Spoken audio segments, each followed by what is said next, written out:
chers yogis. Aujourd'hui, je voudrais vous parler de la pratique du Vinyasa Yoga. En yoga, il y a plusieurs pratiques de yoga, plusieurs pratiques physiques de yoga qui sont nées à différentes époques. La pratique traditionnelle, c'est la pratique du Hatha Yoga.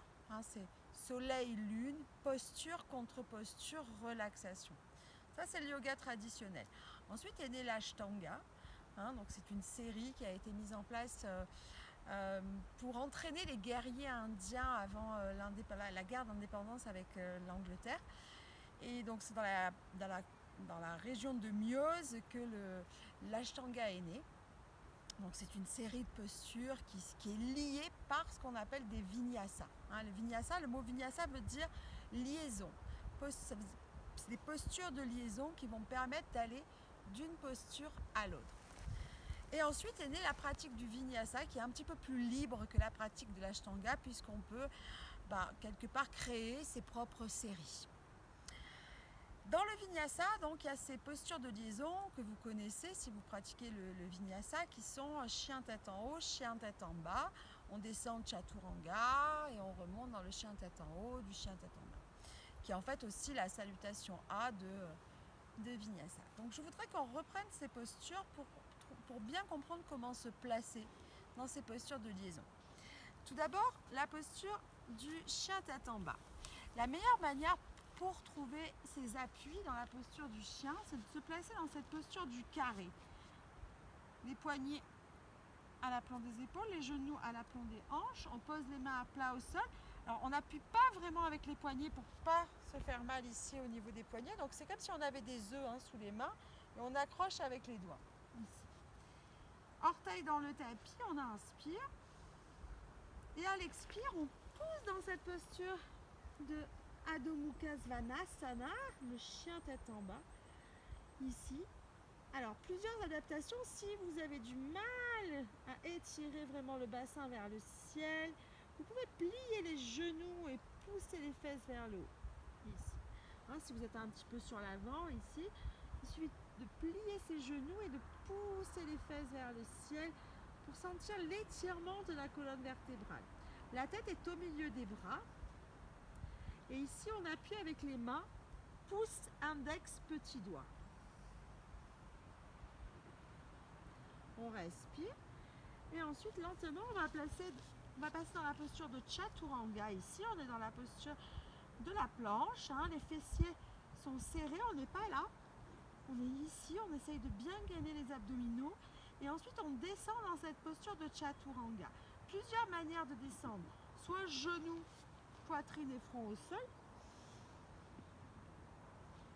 soit si vous avez de la force dans les bras, vous descendez ici en planche. On expire. Et ensuite, on inspire dans cette posture de Urdhva Mukha Svanasana, la posture du chien tête en haut.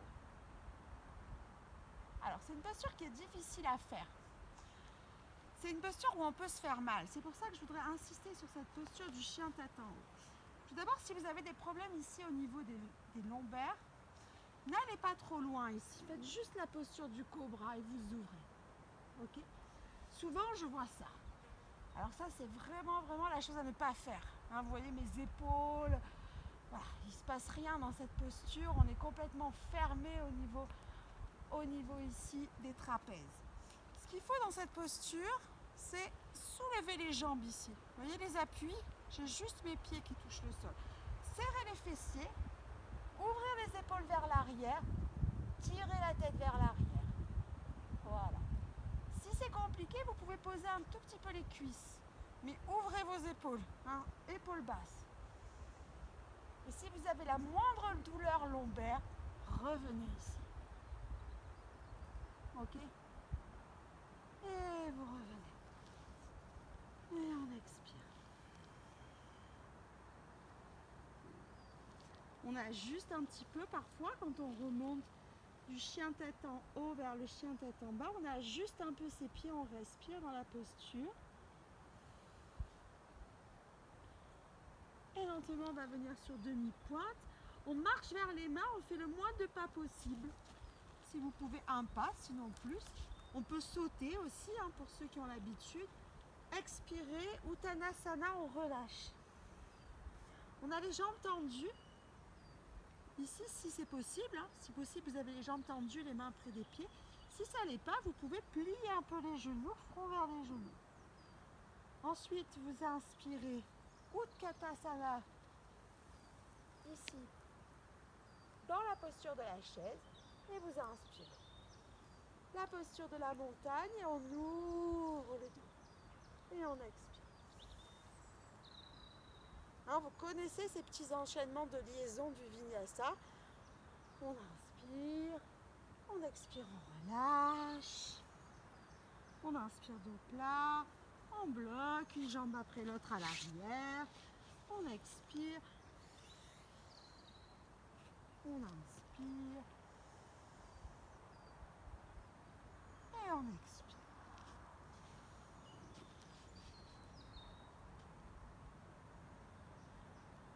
Et lentement. On revient ici, on expire.